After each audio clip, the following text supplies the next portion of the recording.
This is a reading from the Poem of the Man God by Maria Valtorta, Volume 1, Episode 87. Jesus and Isaac near Doco. Departure towards Esdraelon. 25th of January, 1945. And I tell you, Master, that humble people are better. The ones I addressed either laughed at me or ignored me. Oh, the little ones at Jutta. It is Isaac speaking to Jesus. They are all in a group sitting on the grass on the river bank. Isaac seems to be giving a report on his work. Judas intervenes, and, an exceptional case, he calls the shepherd by his name. Isaac, I am of your opinion. We waste our time and lose our faith dealing with them. I am giving it up.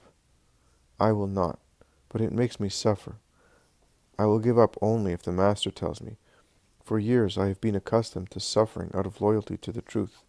I could not tell lies to get into the good graces of the mighty ones.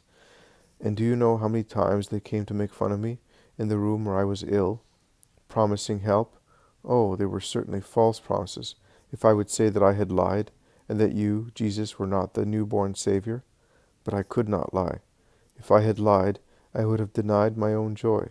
I would have killed my only hope. I would have rejected you, my Lord, reject you. In my dark misery, in my dreary illness, there was always a sky strewn with stars above me, the face of my mother, the only joy of my orphan life, the face of a bride who was never mine, and whom I continued to love even after her death.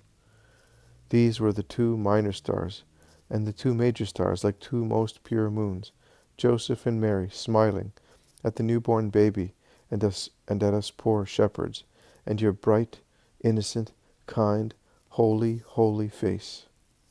In the center of the sky of my heart, I could not reject that sky of mine.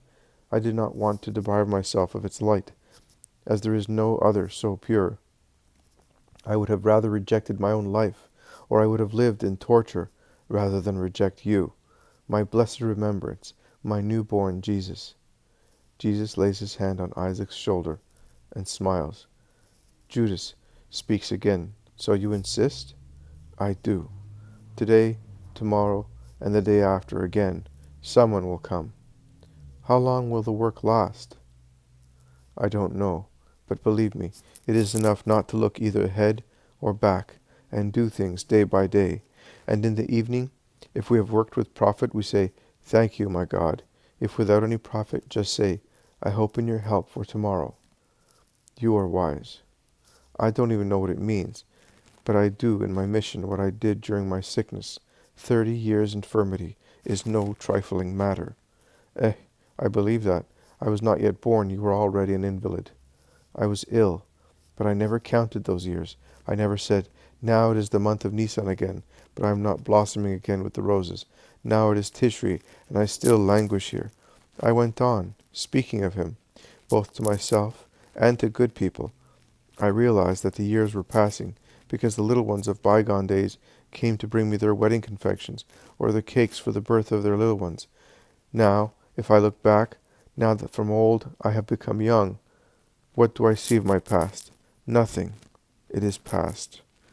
Nothing here, but in heaven it is everything for you, Isaac, and that everything is waiting for you, says Jesus. And then, speaking to everyone, you must do so.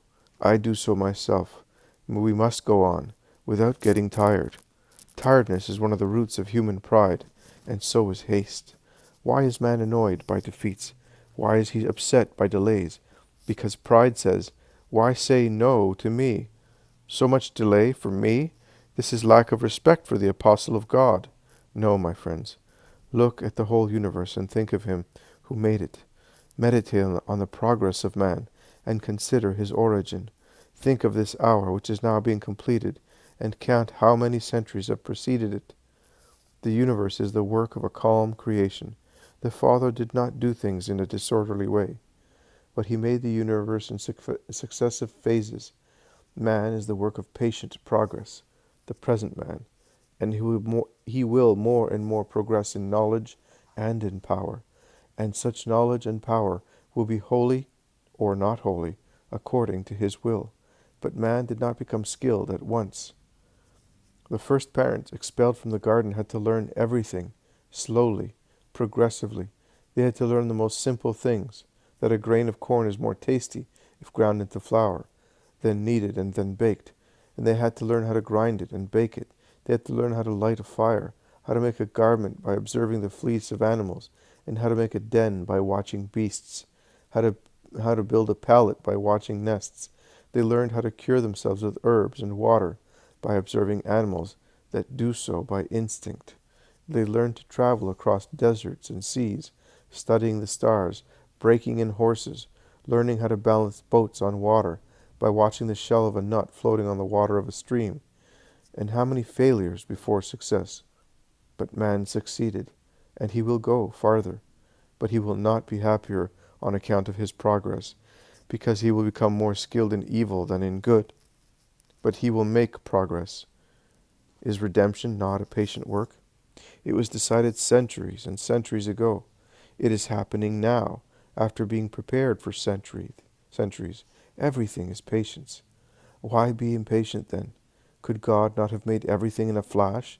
Was it not possible for man, gifted with reason, created by the hands of God, to know everything in a flash? Could I not have come at the beginning of centuries? Everything was possible. But nothing must be violent. Nothing. Violence is always against order, and God, and what comes from God, is order. Do not attempt to be superior to God. But then, when will you be known? By whom, Judas? By the world. Never. Never? But are you not the Savior? I am. But the world does not want to be saved. Only 1 in 1,000 will be willing to know me, and only 1 in 10,000 will really follow me. And I will say even more. I will not be known by even my most intimate friends. But if they are your intimate friends, they will know you. Yes, Judas, they will know me as Jesus the Israelite, but they will not know me as he who I am. I solemnly tell you that I will not be known by all my intimates. To know means to love with loyalty and virtue, and there will be who does not know me.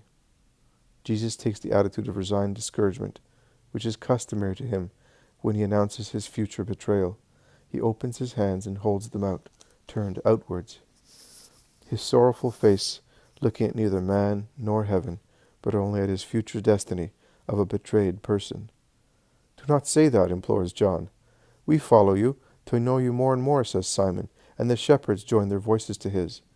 We follow you as we would follow a bride, and you are dearer to us than she could be. We are more jealous of you than of a woman. Oh, no, we know you already so much that we cannot ignore you any longer. He, and Judas points at Isaac, says that to deny your remembrance of a newborn baby would have been more distressing than losing in life, and you were but a newborn baby. We know you as man and master.